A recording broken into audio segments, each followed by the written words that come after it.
Hi, and welcome to the Archimentor Summit 2021, where our goal is to inspire you and educate you and help you make your own mark in the architecture and design industry.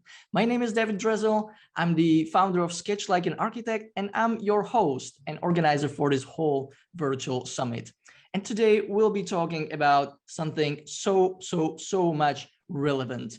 It's my pleasure to talk and sit down with Stephen Drew, who have worked previously in architecture industry, and he is the founder of Architecture Social. And even more importantly for our today's talk, he's also a head of talent at Ackroyd Lowry. So basically, he's the best person to talk to about what employers do actually, what they are looking for, what they want, what hiring managers want, and how you can position yourself to get the best out of the opportunity that you got. All right, so without further ado, please give a warm welcome to Stephen Drew. Hey, Stephen, it's so good to have you here. Thank you. So good to be here. And I'm thrilled we can talk about it in detail, but you are right. For anyone that's not met me before, I trained architecture. I worked in the architecture industry for a few years, and I decided to go in recruitment, which is kind of unconventional. It's like, who studies all that time to go into sales? I know. Yeah, trust me, I had them conversations with my parents at the time. Mom, Dad, I'm going into sales. Like, what are you on about? Because don't do that. But lately, so I did recruitment for 8 years. So I've worked with a lot of the famous companies, Heavywicks, Zaha Hadid, and as well as that, a lot of really good commercial companies, you typically in London, but sometimes in Germany and a few other countries as well. And I've learned a few things over the years. More recently, you're right, I set up a website called the Architecture Social, and I am doing that as well as working part-time as head of talent at Ackroyd Lowry. So what does that role, what does that mean? Well, I made the job title up. So I made the job title up, but basically I worked with Ackroyd Lowry when I was in recruitment, and I would help them find people.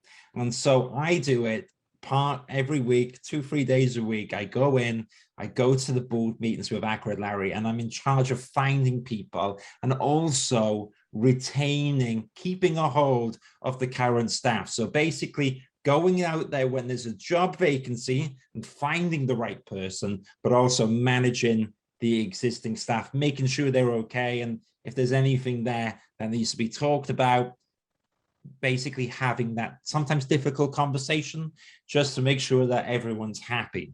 So what does that mean? I've seen a lot of CVs. I saw a lot of CVs before this role. I saw a lot of portfolios as well. And I get to invite people in for interviews. So during recruitment, it was helping people on their journey. And now, in terms of Ackroyd Lowry, it's about finding the people and inviting them in for the interview.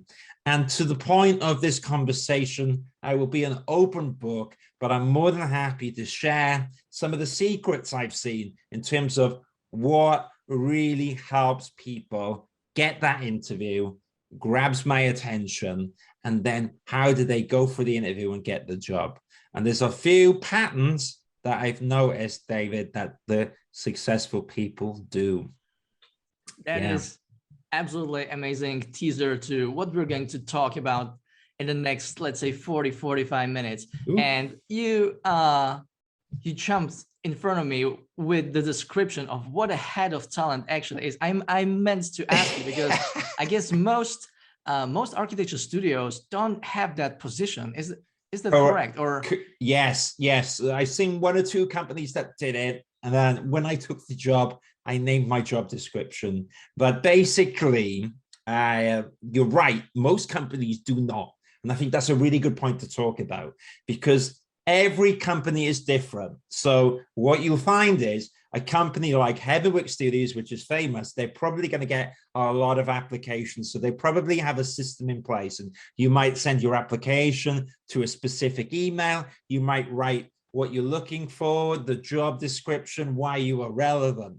And that's fine. But what you'll find, perhaps, David, is a smaller architecture practice. They don't have that facility, partly because they don't need to, and they get applications through in emails, and that can be a totally different procedure as well. So it's very different applying from each company. And did you know that is only 20% of jobs are advertised? So 80% of jobs, and that figure blows my mind, are not advertised at all. If you think about it, right, you know all these companies, and sometimes the job doesn't even get onto the website. It's not online. And what happens is people apply in the inbox, and they are the ones that get invited for an interview. Sometimes that's not the case, and you don't have people already applied. And then the architecture company has to go out there and find people. And that's usually when they brief a recruitment consultant, or maybe they ask their friends internally to look for people. So it's very different in each company. No, this is a great point, because and I'm going to kind of use my experience from being in that position, fresh graduate looking for a job in a foreign country, in Denmark. And this is exactly what I've learned, that very few, let's say you mentioned 20% of the actual like job posting goes live, right? So what I've learned, and I've been taught during that period of my training to look for a job and to get a job and to be kind of successful in this application, is that once a job gets posted online, it's kind of already too late, because all the first circles, all the first discussions, spreading the word internally within the company, then spreading the word one level further for acquaintances, recommendations, and these, if they don't work out somehow, then it gets posted online for kind of public audience. Is that how it usually goes? Well, yes, I think you're right, because think about it. Say now me and you run a company, okay, and we sit down on Monday and we decide that we need to hire someone, okay.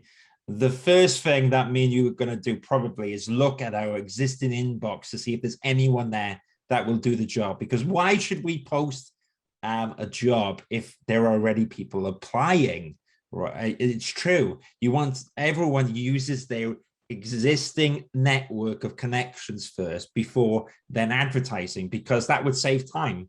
If David, you said like, Steve, we need a graduate, I go, hang on, don't worry, I've got loads in the inbox, and you're probably going to ring the ones that are there first. So that's a very, very good point. And in terms of how to stand out in the crowd, well, I think the secret answer is first to beat the crowd, because a crowd, you're already splitting the odds and the chances of you getting hired. So the best thing to do is to send your application in first. And what that is typically called is a speculative application. And what does that mean? That just means that you are saying that you like the company and you're applying. And so quickly, for anyone listening, the top tips to do for that is, if you are interested in a company, you should always address an email with a CV and portfolio to the director. You should personalize it. So if you said, "Dear David, I would love to work at Sketch Like an Architect. I've been following your work for a while, and I am an architectural graduate who is currently available. I'm currently available in Sweden or London, wherever you are at these dates. Please see my CV and portfolio attached."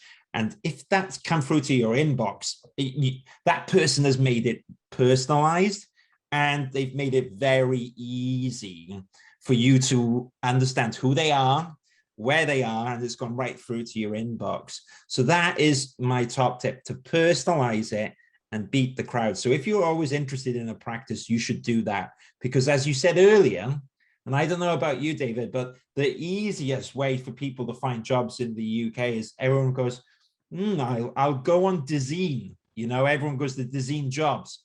But everyone knows that website, so you're right. And the amount of applications they get when you post on Design jobs is a lot. And it doesn't always, as you said, once it's gone out there, the world is competing for it. So I think that's a good starting point for the combo. This is a great point. And I love that it's kind of, we can put it into air quotes and real quotes.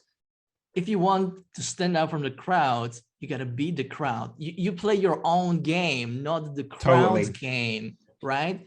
So it's from what I've learned and what I've discussed and what I've seen discussion about application processes in architecture industry, it's a lot about quantity, like advices like you got to send 100 applications per week. Yeah. And you just got to keep at it, push through and send basically the same info, same kind of application, same CV, portfolio, yeah, generically to 100 companies, very often to those, black holes, emails that never gets answered. And I think that's a very, very wrong approach. And I would love to hear your take. You talked about personalization, being very kind of picky who you choose to send your application to, and then maybe do a little bit of research, make it personalized, and make it very clear that you are interested, why you're interested, and that you're available. Okay. Is that an approach that you would suggest? Sure, I share some of the sentiments, and then I also think I think that it can vary. Okay, so when you're an architectural graduate, I first think that in your head you should do two lists. In my head, there's the list of like the ones that you know and the ones that you dreamed of working at, and you'll do a bespoke application there. But when you're a graduate, no one knows you, right? And I do think you have to just get out there, and you do have to send a lot of applications then to the next list. And the next list is people that you're not familiar with. And I think that last year during the pandemic, it made more sense to send more applications because you just had to, because there was not many jobs, and therefore you had to use probability on your side. The trick is, though, if you're going to send a lot of applications, you don't write the emails and the CVs and portfolios with cover letters which say, "Dear Sir and Madam," because that is way unpersonalized. So I always say that on the second list of the companies you don't know, you have a quick look at one of the directors, you put in the name, you write one little line of personalized information, and then you can use that generic portfolio. That's my advice as a graduate, because probably you need to send a lot. What you find, though, David, is further in your career, the more and more you're in the industry, the less you have to do that, because you start learning what you want, and probably you have a job. Okay. And when you're in that position, is that you can start applying to less and less and less. So that list will become highly targeted, because you'll want to go and you'll want to write to the companies that you then admire. So say now you've been working in the industry for 5 to 10 years, you probably will apply to 10 companies you admire, and they will be highly personalized. They will be highly modeled on the company's work. So for example, if a company does a lot of commercial offices, and that's what you're passionate about, you will design a portfolio which kind of is a little bit more commercial office, showcasing your design and technical skills in that area, because that's going to resonate to them. So to answer your question, you're right. But in the start of your career, you have to cast the net wide. You have to be a bit less picky. And the further you're in the career, you want to tailor it, because you're right. If you've been working in architecture for 20 years and you're writing emails to halfway around the world, halfway around Europe, halfway around London, that isn't very desirable. And that is my loose rule. So start of the career, a little bit more, you got the list you fancy, and then you cast the net wide. But further in your career, you tailor it. And the last bit I would say on that is that further in your career, usually what happens is the opportunities come to you. So for example, we are talking now for a mutual, online friend, Sarah. Opportunities come because you know more and more people. And actually, Accra and Larry, they were my clients. And that job opportunity came up because we were working together. So when you're a bit older in your career, you hope, if you start doing a good job, then opportunities come to you. People look to you. So you're not writing applications out anymore. That's normally what happens. That's another great point. And that brings one other memory from my experience. And that was in the period when I was still unemployed, looking for the first proper job after graduation. and we had a great talk with a CEO and architect of one of Copenhagen studios. Okay. Great one. And he was so kind to sit down with us, me and my girlfriend back then, go through the portfolio, and kind of, he didn't want us at that time. It was not a great fit, or rather timing, but yeah. he was so kind that he spared like 10 minutes with us giving advice. He said he was impressed with the portfolio, and he mentioned, and that's the follow-up on your point, that, you know what, the first 2 years after graduation, they are the hardest. Correct. And once, it's so much easier to get employed, maybe to switch jobs when you are applying from already position of an employee. Yeah. So being unemployed and making that switch from 0 to 1 to get employed in the first few years after graduation, that's the toughest job. Correct. Correct. The other quick tip I'll mention as well, when you're a graduate, especially, try not to judge companies too much on their website. We all done it where you go, I want to work for the best. You want to do this and that. And sometimes what you find is actually it is during the interview you really learn about the company. So for example, you might have an interview with a company which has a brilliant website and you can't wait. And I've had that before, not in architecture, but in recruitment. There was a company and they seemed super cool. And I went to the interview and I wasn't that impressed. I was thinking, oh man, you know, my role here, I'm not too sure. And the people, they're nice people, but I don't know whether we would be the right fit. And then there was another company with a terrible website. And I was like, oh man, I was like, this website sucks, right? It's gonna, you know, this is not good because I come from a design background. But it was actually, when I went to that interview, even though the website was still bad, very bad, but it was actually the role which was interesting, and there was opportunity to grow. And I could have an impact on that. I could have an impact on the website, and I could do this stuff. So sometimes actually the roles that you think maybe are not as good turn out to be interesting. So it's always worth going to the interview. And the other tip I have is that you should basically weigh up all the options. Don't make a decision till you have the option. People withdraw themselves from interviews. They go, oh, I don't want to do that one.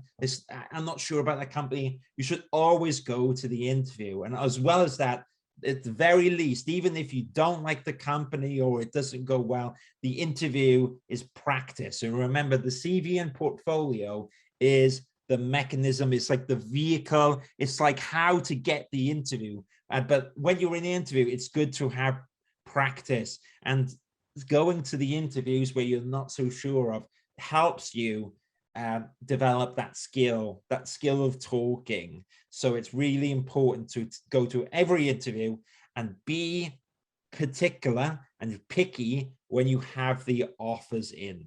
That's the time to be picky about where you want to work. Oh yeah, I can so much relate to going into the interview for the experience itself. Like whether it works out or not, I go there, try to do my best, also see if the other part is a good fit for me.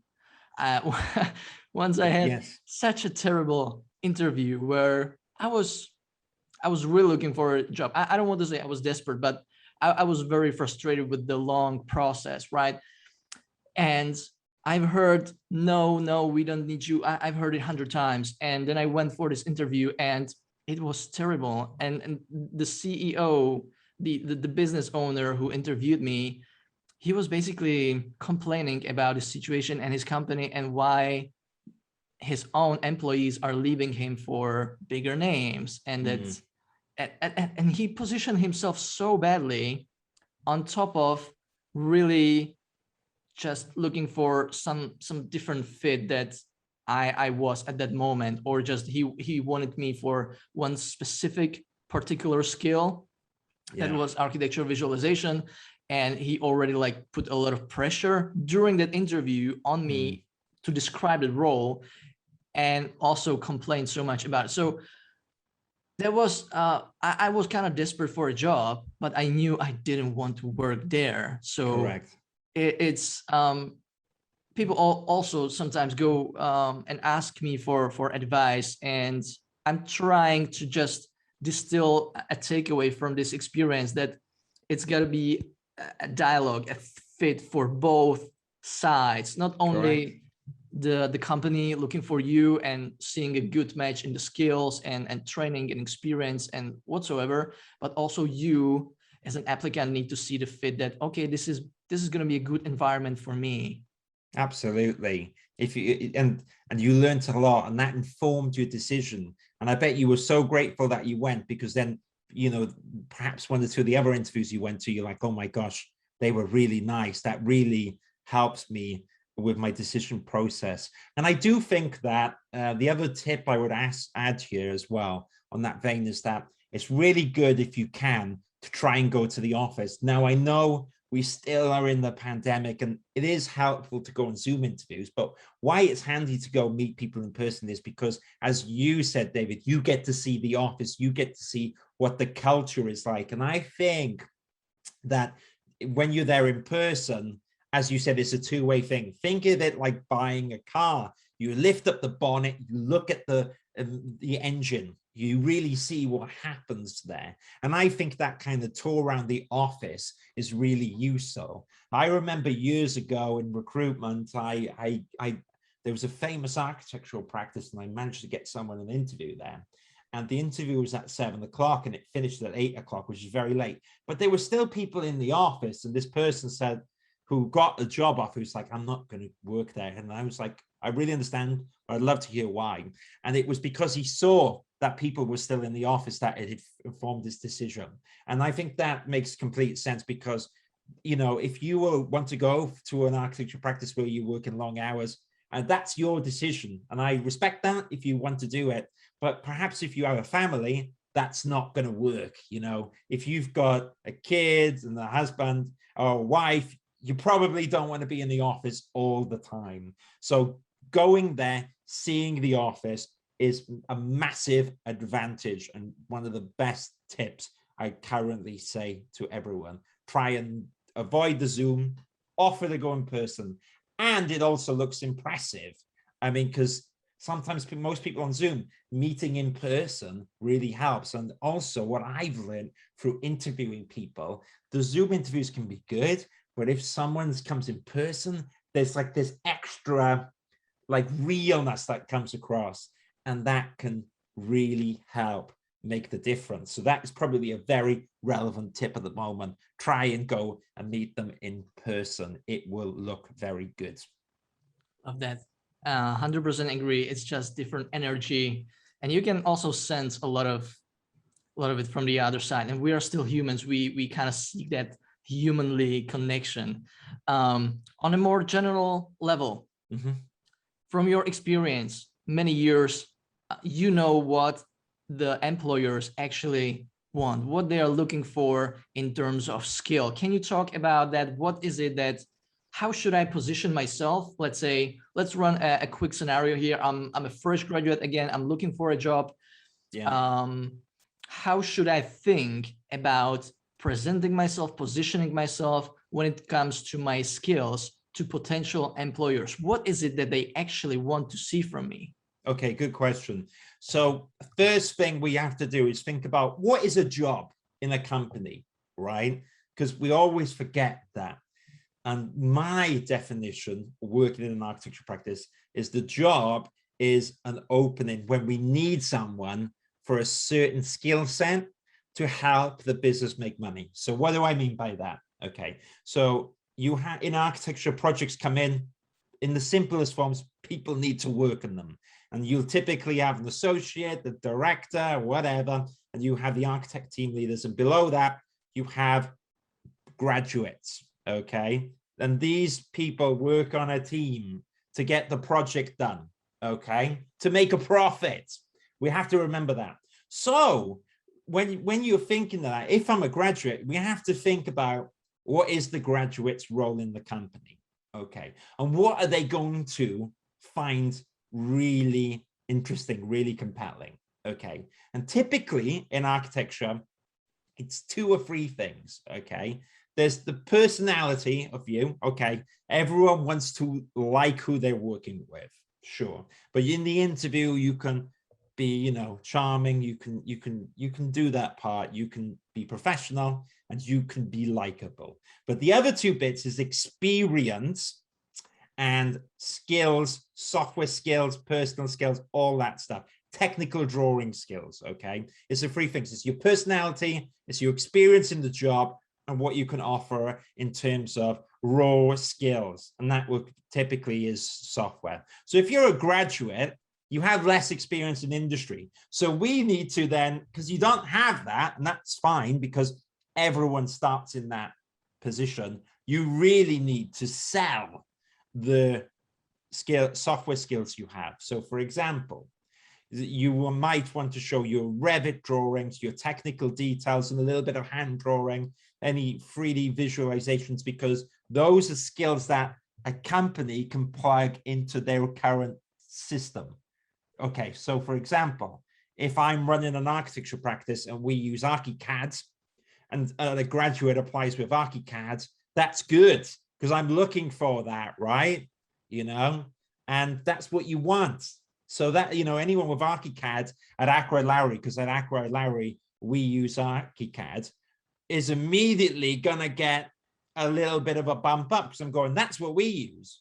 And so if someone's done it for a while, that's great. And maybe they come in the interview and go, I'm confident in ArchiCAD. I'm really happy showing the, you know, the more senior architects, technicians, how to do things. You know, I'm really good at the visualizations. I'm really good at taking an ArchiCAD model and generating beautiful walkthroughs and visuals. That's going to be really desirable. So you always have to think about that. When you're further in your career, maybe you're not a graduate, maybe you're an architect or a technician, a technologist. Say now you're a technical architect, then it's going to be your technical details and experience, which is desirable. And then the software as well, but it's that experience. So for example, if you've done 10 years on residential projects and you've done all of the building stages, so in the UK, it's called the Reba stages 1 to 6, but basically if you've done design, you've done technical detail, technical stages, if you've done construction and you've seen buildings on site, that's really desirable. And you always want to showcase to the employer your desirable skill set. So you always want to look at the jobs. You always want to talk about the things that they're looking for, because that's what companies need, right? If I'm running an architecture practice, maybe I need someone experienced who has done a residential, because I've got a residential building. I would probably ideally like someone with residential who's done design, construction, and it would be great if they've got ArchiCAD, okay? But maybe further in their career, they don't have ArchiCAD. I go, oh, okay, I can train them up, but they've got residential and they've got the technical, so that's good. But at the start of your career, you haven't got the residential experience yet. Maybe you've done a little bit and that's good, but you're going to have to amplify the ArchiCAD. So to answer the question, always think about what the employer is looking for. Always think of them like a business and think about how you can make a return on their investment. If they spend time and energy on you, what can you offer the company? Eagerness to learn, eagerness to share your skill set, eagerness to work hard. That's always going to be desirable. But that's kind of how I look at it. And I think a lot of the time people can, and I've done it before, you naturally forget what a job is. But that's what a job is. It's when a company needs experience or skills to help projects which are currently in turn a profit, or when you're further in your career, you're going to help the company win projects. Yeah. I can second that so much. This has been incredible. So many things to take away. I would paraphrase it with, again, my experience. And yeah. I'm, you know, funny enough, I'm an ArchiCAD user and I'm a big fan of ArchiCAD. And throughout my whole studies, those 6 years, I've been working in ArchiCAD. And what I did when I was looking for a job was to actually select the fewer companies in Copenhagen, Denmark that work in ArchiCAD. And that's a minority, right? Most of the companies when working in BIM, they work with Revit. So I kind of niche down and pick 5 to 10 which worked in ArchiCAD, and already kind of presented and positioned myself as an experienced ArchiCAD user. Correct. And they knew, because most of the market is kind of focused on Revit, that there are not that many people who would have high software skills in ArchiCAD. So there can be one thing, how to twist it, how to twist and adjust your application in terms of CV and portfolio, and position yourself to be more, as you said, desirable. Another great point is about the types of projects, typologies, and scale, right? So there are different companies, and they very often focus on specific typology. Maybe it's residential, maybe it's mixed use, maybe it's a bit of commercial. They have a profile. And they also, in a mixture, have a certain scale that they work mostly. So sometimes it's small scale, family houses, high-end residential villas, something like that. Or it is a bigger scale, more like apartment buildings, urban housing blocks, kind of bigger scale that they work with. And that's another great point to show, if they work in a bigger scale and manage big projects, it's a really nice point to actually show in your portfolio that you have an experience with that type of project that they are usually making. So I think that there's the fit that you talked about. What are the skills? How can I distill from their projects, from their website, what they do? How can I distill it in skills that I may have, and it might be a good fit for them?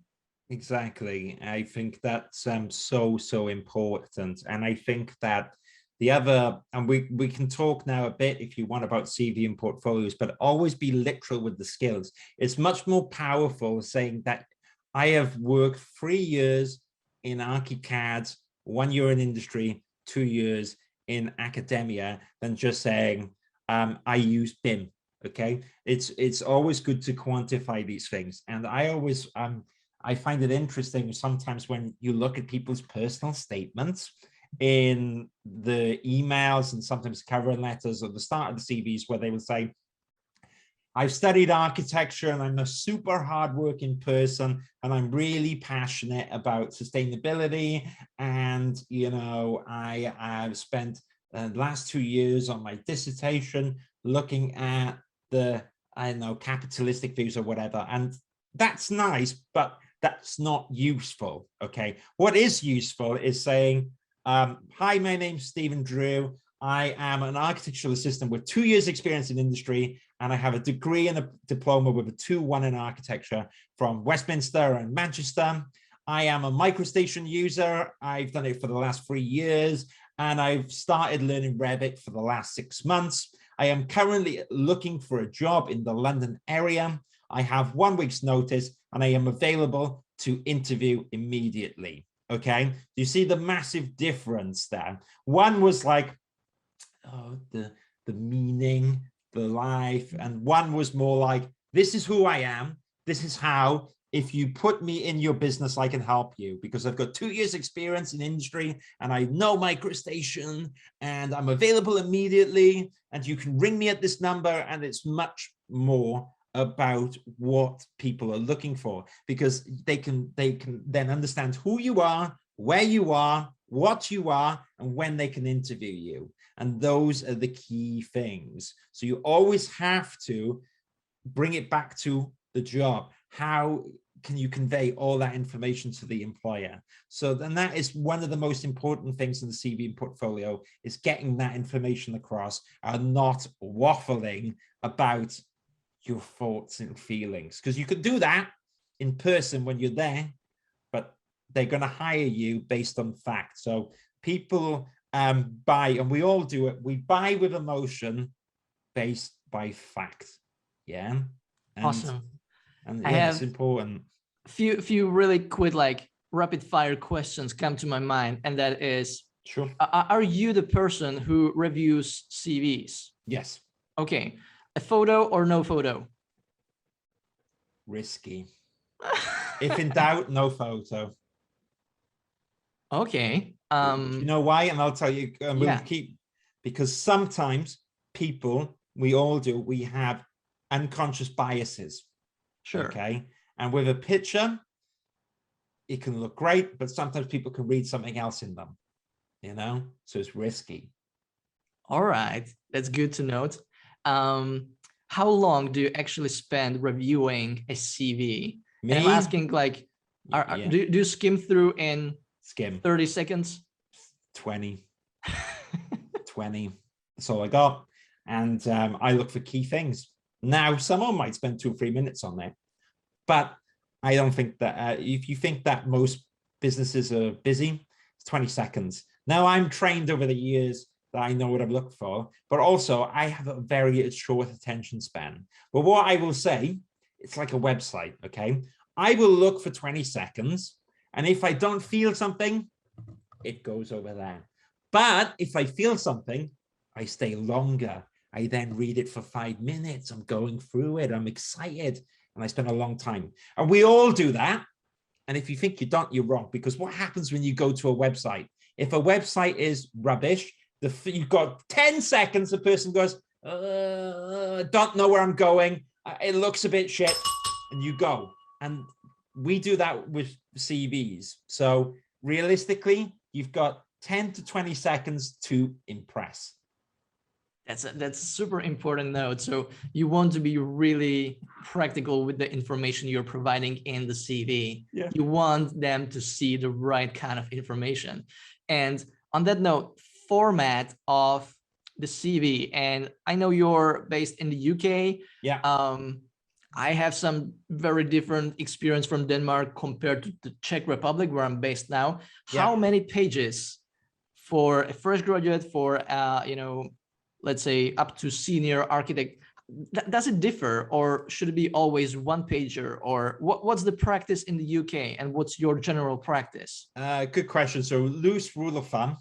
Now, I always say loose because I get messages I'm constantly after this saying, you said 1, but I've done 2. Don't worry about that. So generally CVs, 1 to 2 pages normally.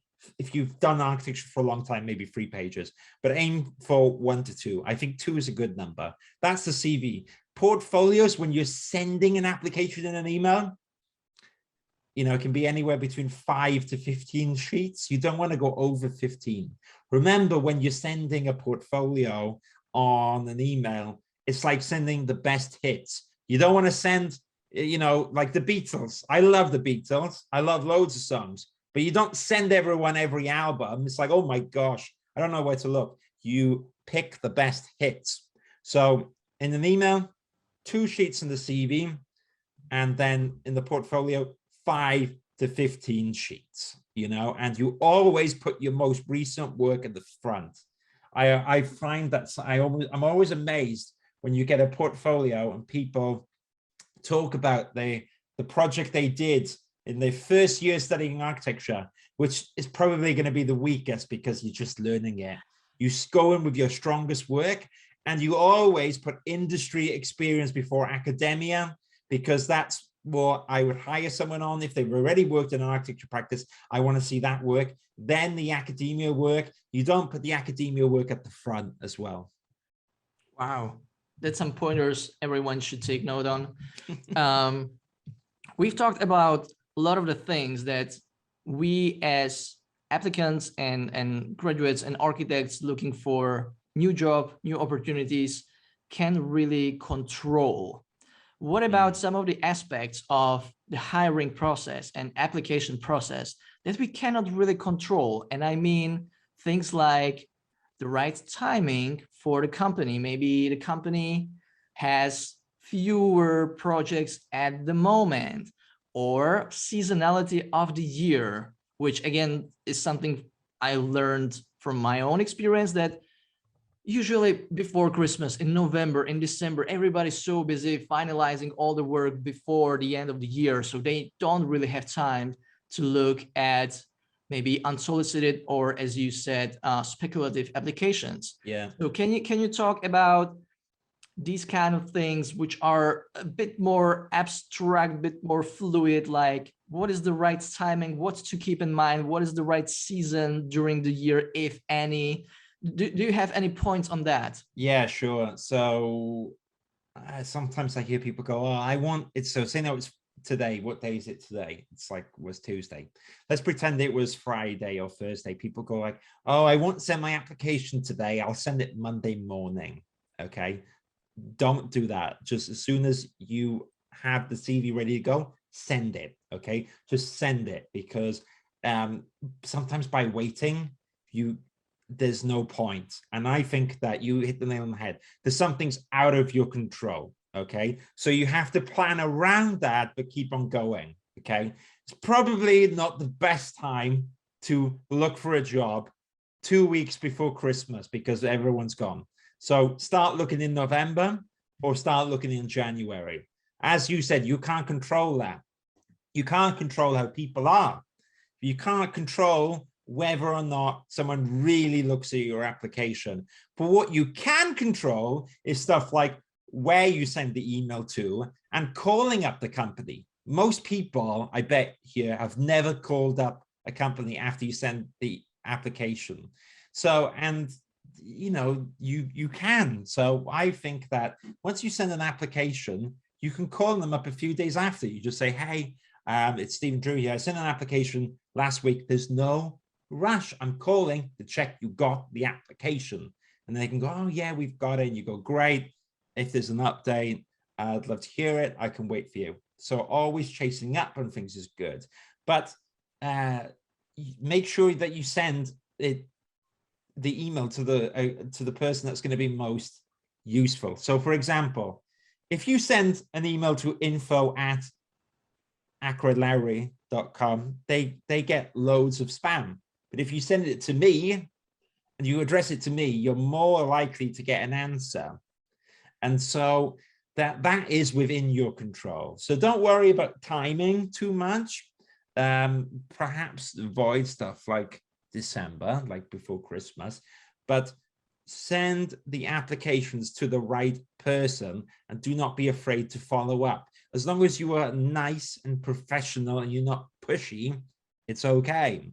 The other things to make sure is just make sure that, you know, the CV and portfolio, we can give a few more tips on it, but make sure it's legible. Make sure that your mobile phone number's on there. I know one person that sent the application everywhere and I couldn't ring them. Like, oh my gosh, how do I get a hold of this person? I've got this like amazing CV and there's no email, there's no mobile phone number. You know, I most important thing. Yeah, it's a crazy, exactly. So I made a connection on LinkedIn, but you know, after 6 hours, I've kind of forgotten because I've gone on to other people. So it's really, really important. And that's the things you can control. You can control putting the correct contact details on your CV and portfolio. You can control who you contact, and you can control when. And if in doubt, do it now. Don't put it off. You know, that's my number one tip. So awesome. Hopefully that gives a bit of an insight. Yeah, no, it's very motivational. Go get things, you know, go get them. One more thing that it reminds me, and that's a great point from you, is to follow up. The follow up might be really a bit a stretch for you outside of the comfort zone, right? Yes. But what I've been also recommended, and I think it works wonders. You mentioned to follow up with phone call a few days after you send the application. I was even recommended to send the application and maybe wait half an hour, and call them to follow up. Okay, did it go into spam? I just want to make sure you received it all right. And if on top of that, if I have any more questions about the, let's say, job posting, I can ask already on the phone, which makes me a little bit more memorable. I get a bit more personal with that person on the other side, right? So these follow-ups are so important. And I would love to hear, my thought is, in the very end of the email, we very often say something like, I'm looking forward to hearing from you. But wouldn't it be so much better to say, I will follow up on this application in 2 weeks on October 25th on Friday. I'm just making this up, but something that is more specific, more actionable, more proactive, that I can actually control and follow up on the day. Isn't that a better practice? Yeah, that is much better. And you're right. So, and this even goes into recruitment. So recruitment is a bit like this because I'm constantly ringing people who have never heard of me, and I'm trying to offer them a service. And you get some people going like, "Who are you?" And then you can get very nervous about it. And what I've learned is that you are your own worst enemy, because when you grow up, your mother and father, or typically your mother, right, will train you and go like, you shouldn't interrupt people when they're working. That's very rude. So you naturally think it's rude. You're like, I'm being really rude. But you have to get rid of that, because you're not being rude. And there's a difference in asking a question, because as well as that, you're actually, by telling them that you're looking, maybe you're doing them a favor. Maybe they want to hire someone like you, and you're actually helping them out. So you have to get past that nervousness in your head.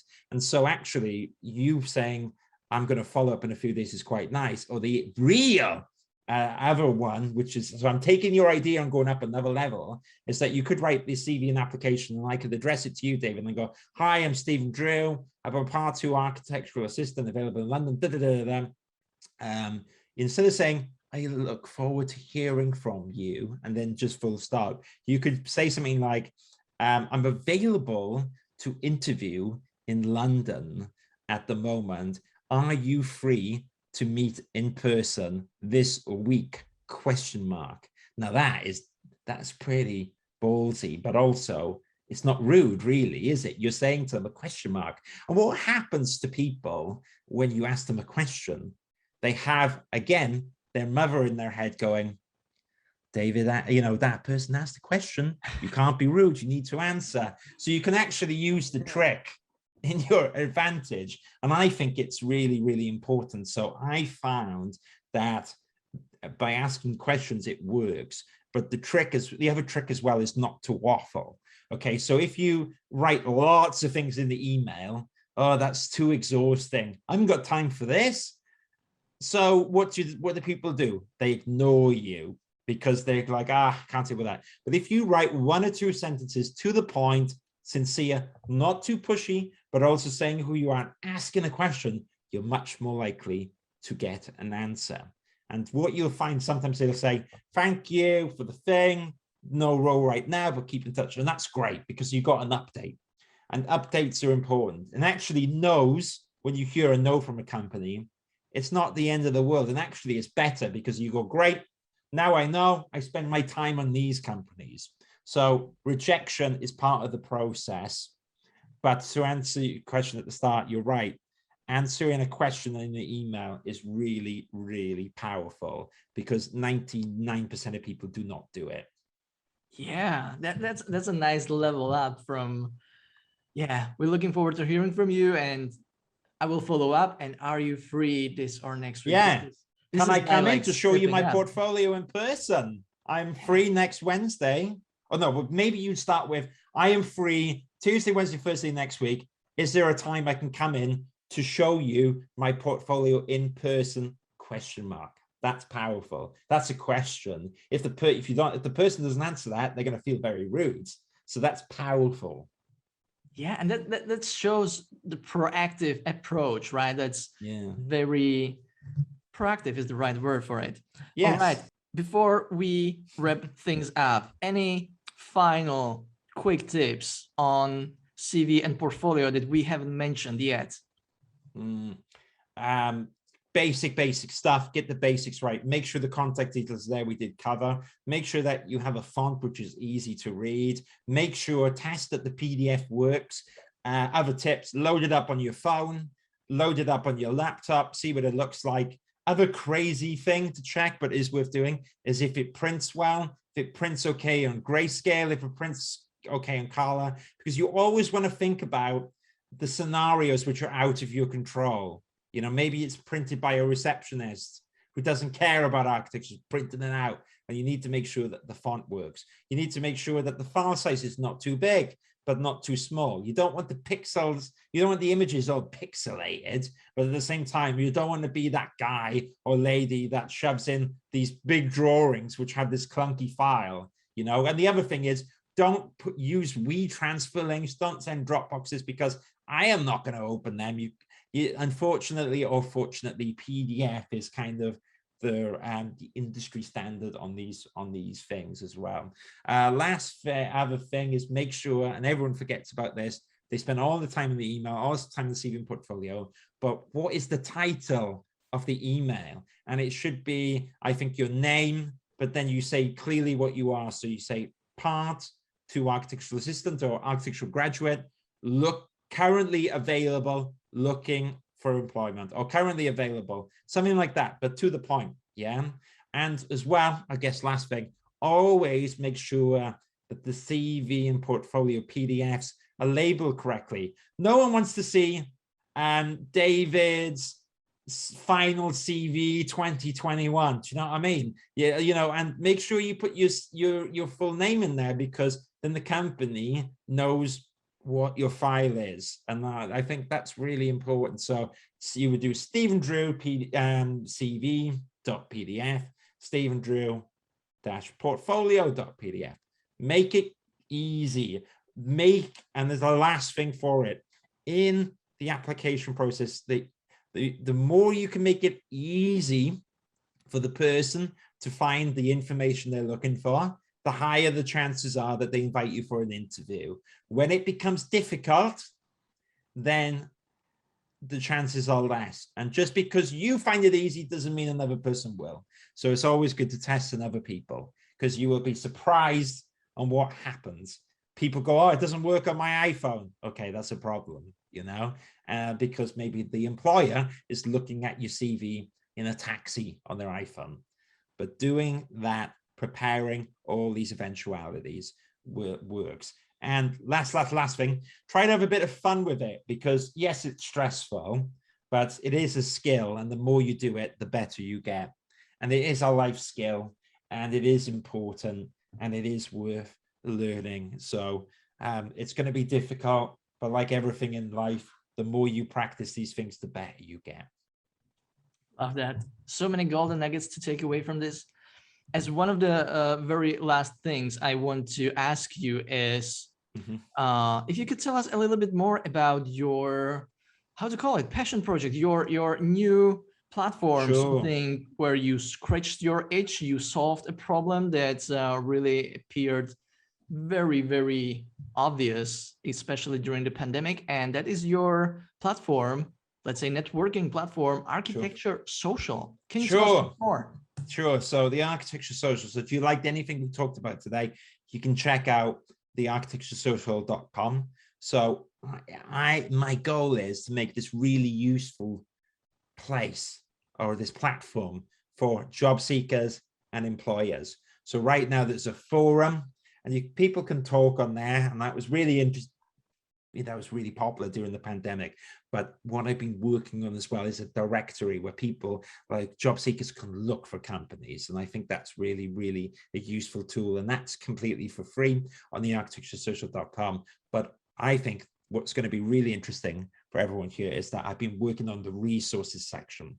So today we had a bit of an overview, but if people wanted to dive deep in CVs, I've done hours of CV content for CVs. It's all for free. We've got the YouTube channel, we've got the Spotify podcast for the Architecture Social, but there's something for everyone. So if you are a professional in the architecture industry, just go to the architecturesocial.com, have a look in the resources section to start with, maybe sign up to the forum, and you can browse the directory. But hopefully that will be a useful resource. And my goal is to make it the most useful platform for job seekers in architecture.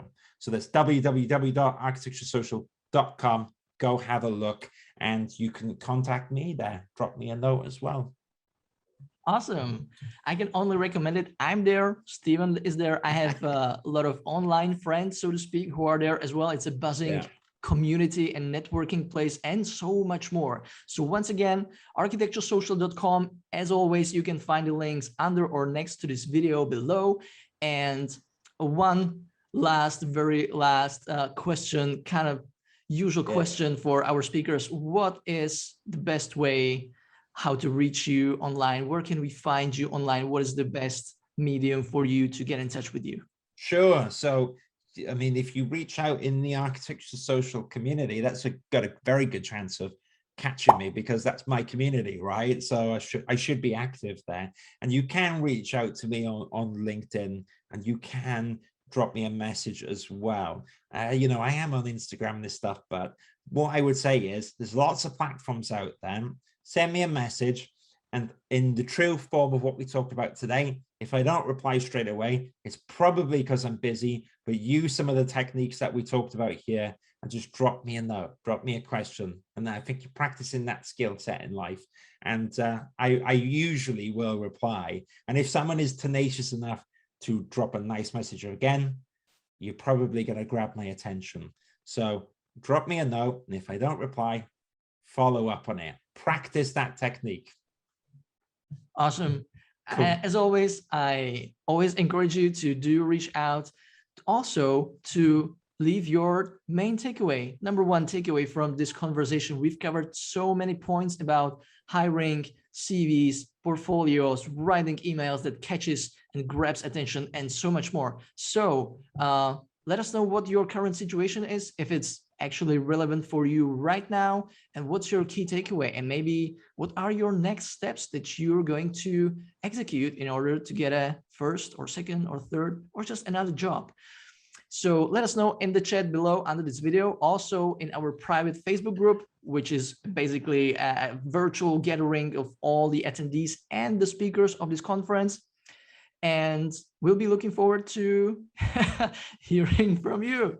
That's something I didn't mean to say, but that's how it goes. So one last time, Stephen, this has been such a blast. Thank you so much for your time and for all the insights you've shared with us. My pleasure. Thank you. Thank you for the opportunity to be here. And hey, we'll just see where the journey goes, and look forward to hearing from anyone else, and find them in the Architecture Social as well. Awesome. Let's just hang out all in there. So thanks for now. Thanks for watching, and I'll see you in another webinar. Take care. Bye. Bye, everyone.